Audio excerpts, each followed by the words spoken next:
Hello पापा पापा रोने की आवाज में। हाँ पीहू बोल, क्या हुआ मेरी बच्ची, क्यों इतना रो रही है? आप यहाँ आ जाओ पापा मेरे पास।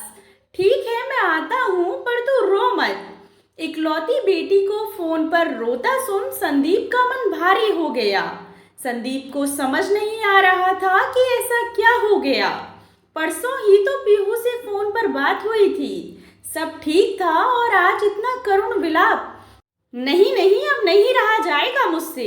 श्वेता को लेकर उससे मिलने जाता हूँ। संदीप ने फोन पर बस इतना ही कहा पत्नी श्वेता से।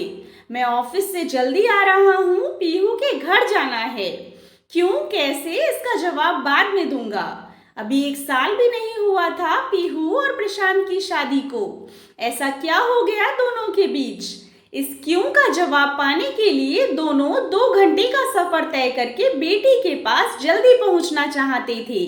संदीप सोच ही रहा था। उनके घर का माहौल बड़ा तनावग्रस्त लगा श्वेता और संदीप को। घर की छोटी छोटी बातें ना सुलझने पर कलेश का रूप ले लेती हैं। ऐसा ही कुछ पीहू और प्रशांत के साथ हुआ। संदीप बारी बारी से दोनों को समझाने की कोशिश कर रहा था। पीहू शांत होकर पिता की दी नसीहतें सुन रही थी, पर प्रशांत को ससुर के दिए सुझाव सही नहीं लग रहे थे।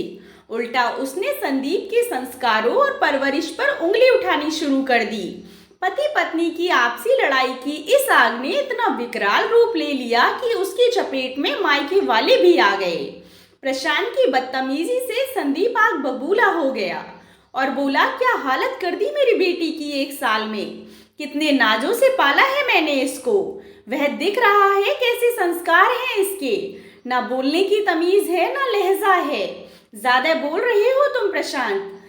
सच बोल रहा हूँ, आप यह मत भूलिए, यह आपकी बेटी का ससुराल है।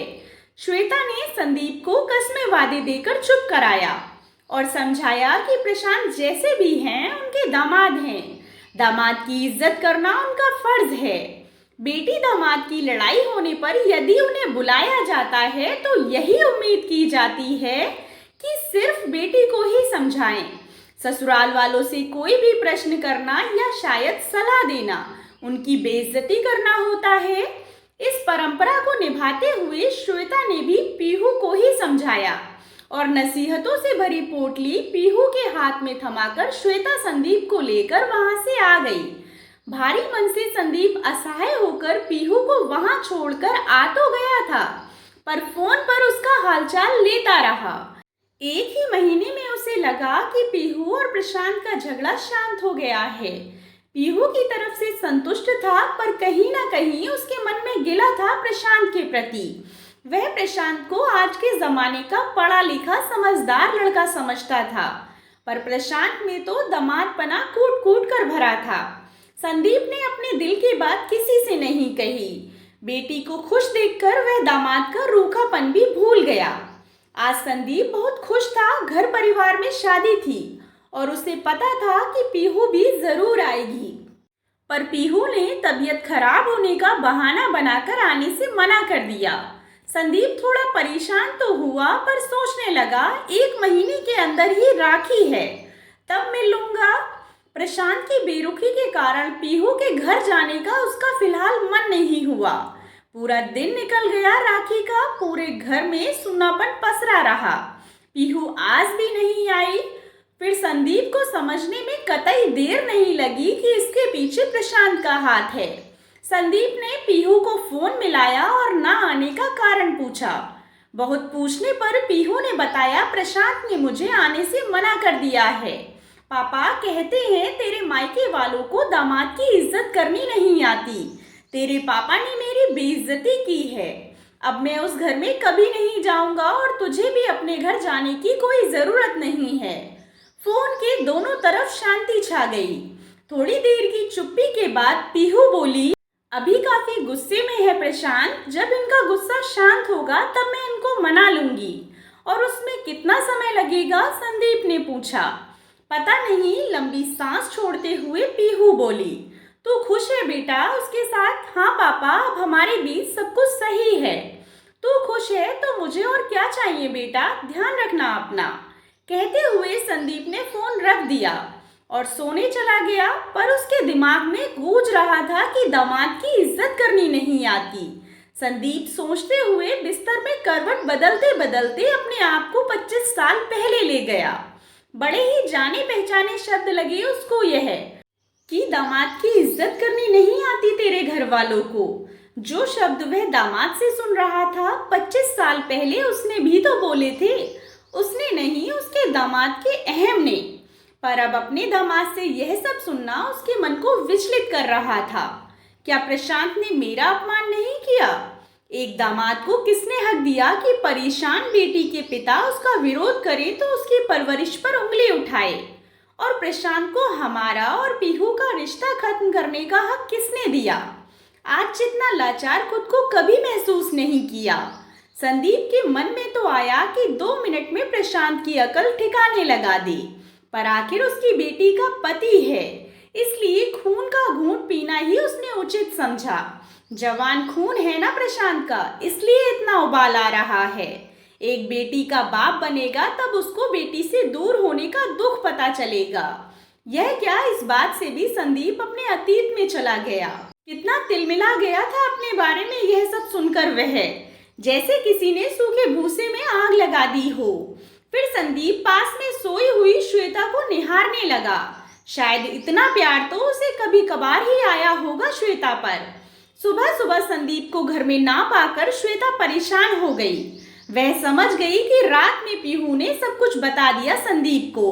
अपने पति के गुस्से से भली भांति परिचित थी, कहीं गुस्से में प्रशांत से लड़ने तो नहीं चले गए। श्वेता ने पीहू को कॉल किया पर पता चला संदीप वहां भी नहीं है। संदीप ने श्वेता के मोबाइल पर एक मैसेज छोड़ा हुआ था, परेशान मत होना श्वेता, जल्दी घर आऊंगा, अपनी गलती सुधारने जा रहा हूँ। मैसेज पढ़कर श्वेता को थोड़ी तसल्ली हुई।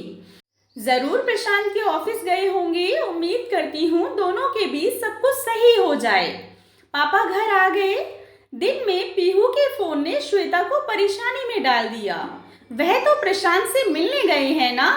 नहीं माँ, मेरी तो अभी बात हुई है, प्रशांत तो ऑफिस में है। हे भगवान, संदीप कहाँ चले गए? कौन सी भूल सुधारने गए हैं? फोन भी नहीं उठा रहे। उसके दिमाग में तरह तरह के सवाल आने लगे और संदीप का इंतजार करने के अलावा उसके पास कोई चारा भी नहीं था। शाम को सूरज की लालिमा आकाश में गुम सी होती नजर आ रही थी। तभी श्वेता ने देखा सामने से संदीप आ रहे थे, पर उनके साथ कोई और भी था। एकाएक श्वेता को अपनी आंखों पर विश्वास नहीं हुआ। आंखों में आंसू की मोटी परत ने सब धुंधला कर दिया था। उसने साड़ी के पल्लू से अपनी आंखें साफ की तो देखा सामने उसके बाबूजी खड़े हुए थे। उसके लिए संदीप और बाबूजी को एक साथ में देखना खुली आंखों से सपने देखने जैसा था। बाबूजी की आंखें भर आईं। बाप बेटी का 25 वर्षों के वियोग का दुख आंसुओं के रूप में बहने लगा। मुझे माफ कर दो श्वेता, मैंने अपने झूठे अहम के कारण 25 साल तुम्हें तुम्हारे माँ बाप के प्यार और मायके के दुलार से वंचित रखा। ठीक ही तो कहा था उस दिन बाबूजी ने, बेटी का बाप बनकर ही बेटी को बाप से दूर करने का दर्द पता चलेगा। तुम्हारी मेरी छोटी सी लड़ाई पर मैं हर बार फोन करके तुम्हारे घर वालों को बुला लेता और उन्हें ना जाने क्या क्या बोल देता, और उनका कुछ भी बोलना मुझे अपना तिरस्कार लगता। जैसे 25 साल पहले तुम्हारी कोई भी बात सुने बिना मायके या ससुराल में से एक को चुनने का फैसला तुम्हें दे दिया था मैंने। याद है मुझे आज भी वह दिन, तुम बिना कुछ कहे अंदर चली गई थी। बाबूजी जाते जाते मुझसे यह कह गए कि बाप बनने पर ही बेटी से दूर होने का दर्द मुझे पता चलेगा। उनकी यह कड़वी बात मुझे तीर की तरह चुभी थी और मैंने निश्चय कर लिया था कि ना मैं कभी तुम्हारे मायके जाऊंगा और ना ही तुम्हें जाने दूंगा। मैं तुम्हारा दोषी हूँ श्वेता।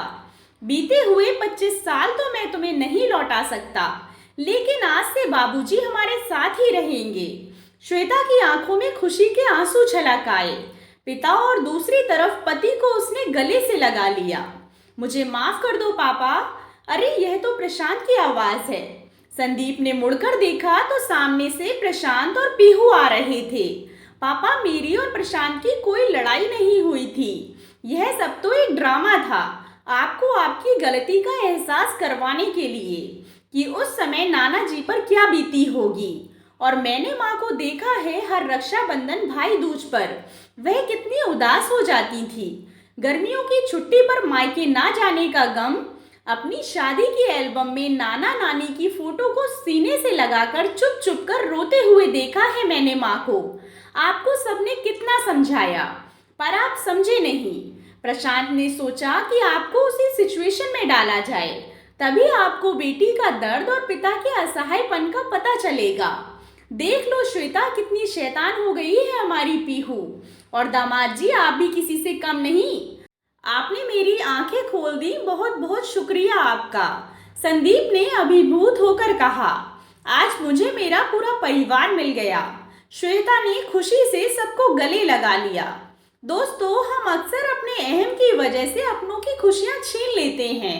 ऐसा ना करें। आशा करती हूँ आपको कहानी पसंद आई होगी। कहानी पसंद आई हो तो चैनल को सब्सक्राइब करें और कहानी को लाइक एंड शेयर करें। कहानी के बारे में कमेंट कर अपनी राय ज़रूर दें। कहानी सुनने के लिए आप लोगों का बहुत बहुत धन्यवाद।